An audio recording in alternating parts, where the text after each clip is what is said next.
MTN, and I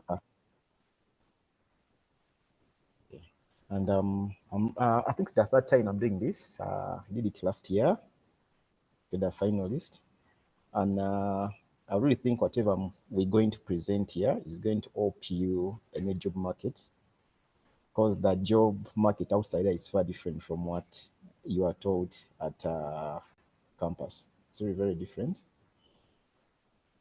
So I think, Emily, you can introduce yourself. Stephen, now you're scaring students that what is out there is different from what they're studying. What do you mean? It's fine, they have to know the truth. But So are they wasting time studying? you know, nowadays,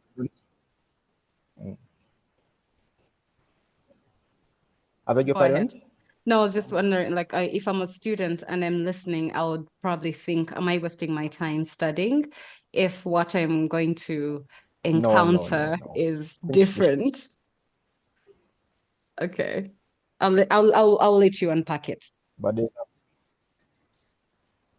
I think when you finish off this other session, they'll know what to do. There's nothing useless in this world. There's a reason as to why this session is going on and why it's the students on is it informatics and computer science and not any other department in my career. So they will appreciate afterwards. Hey, thank you. Okay. Hey, thank you very much, Stephen, for that. It was a good introduction. I don't know if the students are scared or not, but it is a good place. Thank you very much, Fiona, for this great opportunity that you've given Stephen and I to share experiences and knowledge, skills with the third-year students. I am eternally grateful. Good evening to you all that are on the call. My name is Emily Maimara. I work with Uganda Communications Commission in the Internal Audit Department. Did my bachelor's degree from Makerere University, a master's from Nkozi University, and later went ahead to do a few certifications, to mention but a few. The one that is relevant to what we are doing now is a CISA, which is Certified Information Systems Auditor, and ISO 27001 Lead Auditor. These terms should not really scare you. I'll talk about them a bit more in detail later, but yeah, in brief, that is who I am, and I'm happy to be here. So, okay. I'm trying to navigate my, okay. Is my slide moving on your end? Maybe. No, it's not. It's still the title slide. It's not, huh? Okay, let me, trying to see how I can. Okay. Just a moment. Okay, there's something I'd seen, sorry. Okay, great, figured that out. So just in brief, I'll take us through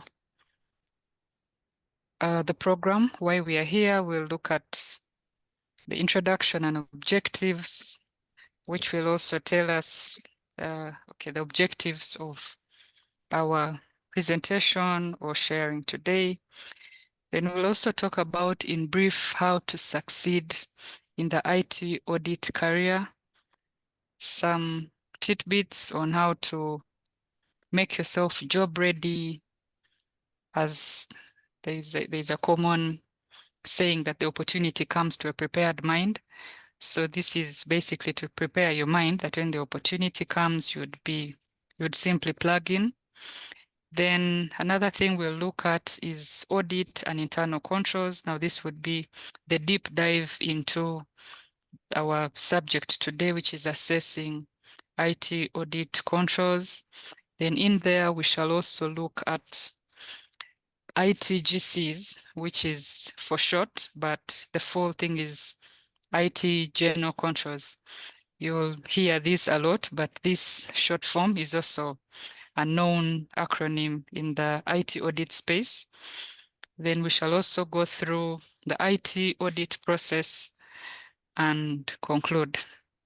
So this session is meant to take us 2 hours. Okay, maybe now it's slightly less than that. We are into the time by 10 minutes, but it's well. We'll try and utilize our time very well while we are here.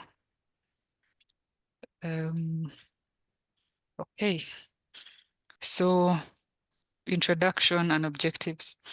So the purpose of our presentation today is, in brief, just to give you a high-level understanding of how to assess controls as you are carrying out an audit.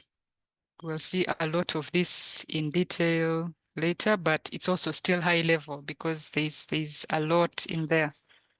Then also we'll attempt to inspire your third-year students to become IT auditors.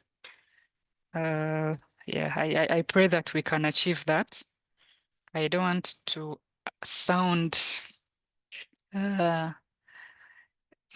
like those, okay, like the people that are always so gender sensitive, but yes, especially the ladies are encouraged to take up these tech roles that are predominantly male dominated.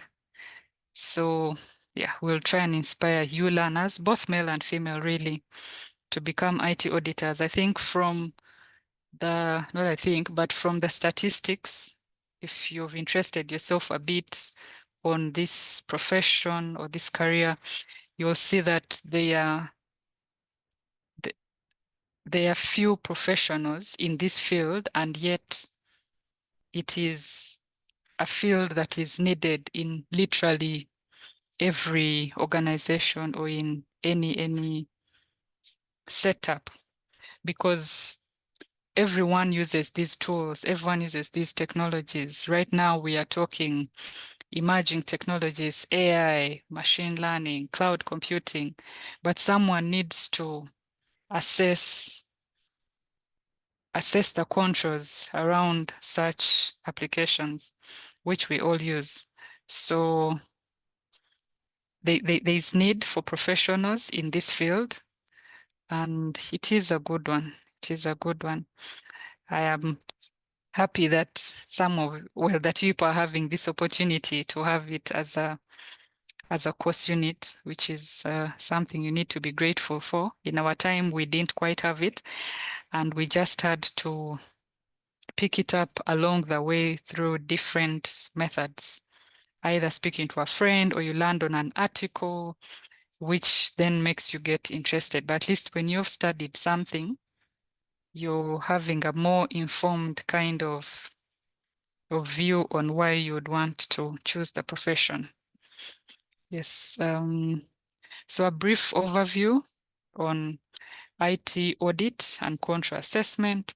There are some terms here that we are going to go through. I'm sure all these terms are not new. What is an audit? What is a control? What is a risk? Vulnerabilities and the types of vulnerabilities, the threats, and what an assessment is. So in brief, that's it.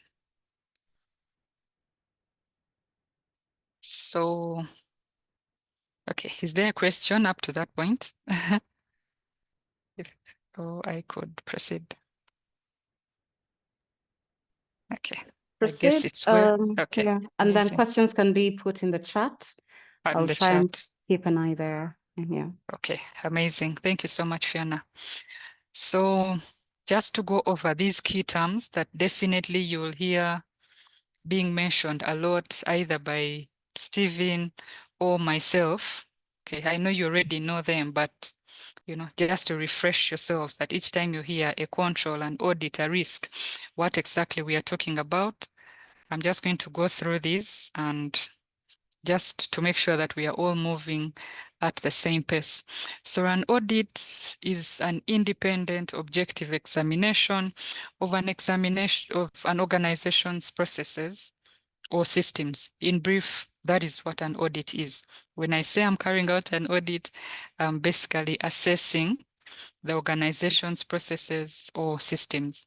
So just like this is, some audits will be system audits and others you might be auditing a process, and also some of, well, the new kind of auditing, that the trend that we are seeing, it's basically auditing processes, but also, yeah, the system still, you'll need to provide, as an auditor, provide assurance that the controls in there avoid the organization that you're supporting from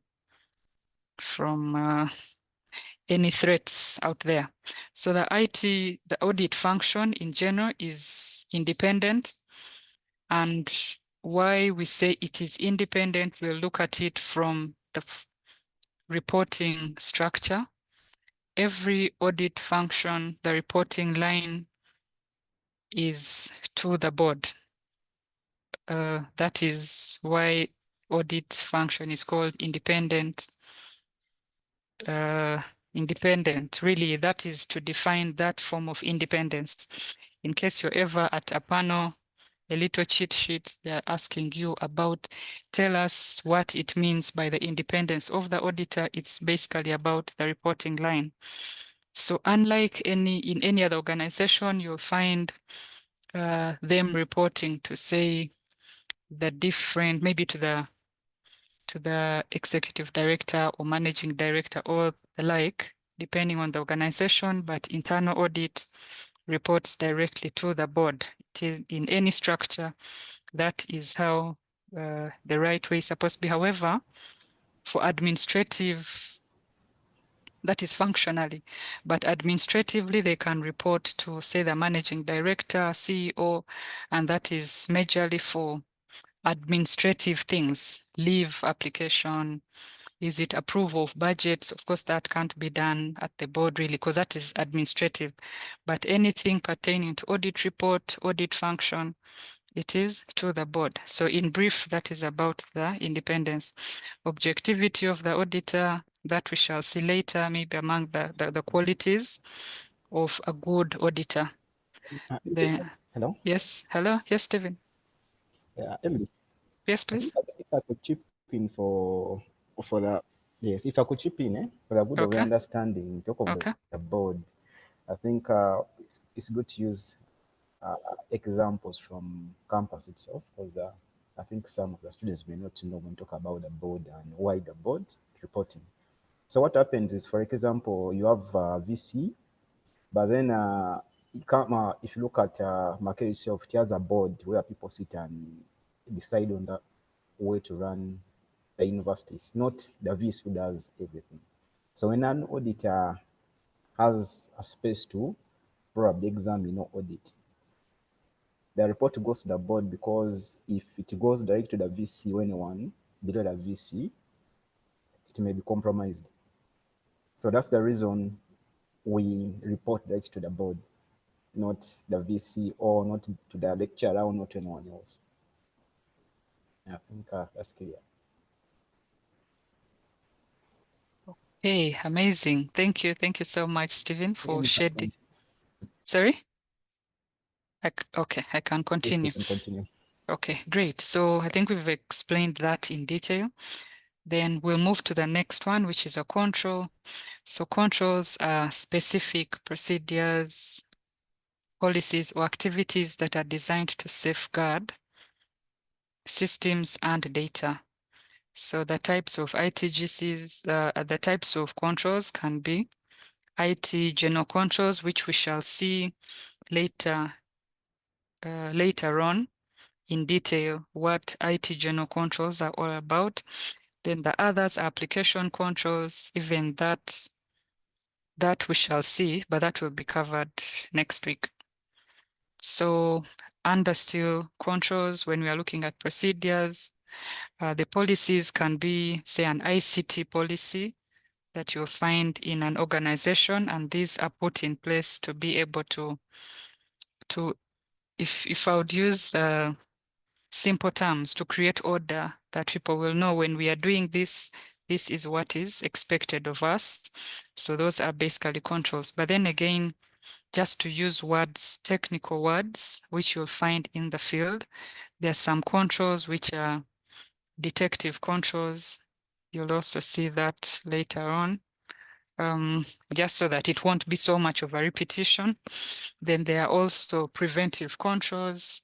You'll find there are deterrent controls, that is deterrent from the word to deter, a control which can stop someone from proceeding. Then there are also compensating controls which can be put in place, but I'm sure Stephen will handle all that in detail, including the examples, real life examples from the field. So when you're carrying out an audit, I'm sure we shall look at that. So when we are looking at a risk, still this is a term that we use oftentimes. So a risk is uncertainty of an event occurring. That is basically what a risk is. So uncertainty, the likelihood of an event happening and the extent. So when you're looking at risk, we're also looking at the likelihood of that event happening, then also the extent of impact. So as long as you're explaining a risk, those are the two angles that you look at it from: the likelihood of occurrence and then the impact that it will cause. So if you're ever at an interview, you're explaining what a risk is, don't forget those two keywords: likelihood of occurrence and the impact, excuse me. So risks, as we've seen here, there are some examples. There are financial, operational, security, strategic risks. We are also going to look at a bit on risk management because it's part of the audit process, as we shall see later. So we shall cover a bit of risk management just so that we are all round and good to go. So I'll move to the next term that we shall be using a lot during this presentation, and that is a vulnerability. And this is a weakness that exposes something to potential harm or negative consequences. So that is a vulnerability. So the examples of which that we shall also see a little later, but in brief, we can see that these are weaknesses. Then a threat. This is an action or event that has the potential to disrupt, damage, or steal information, or steal information systems data.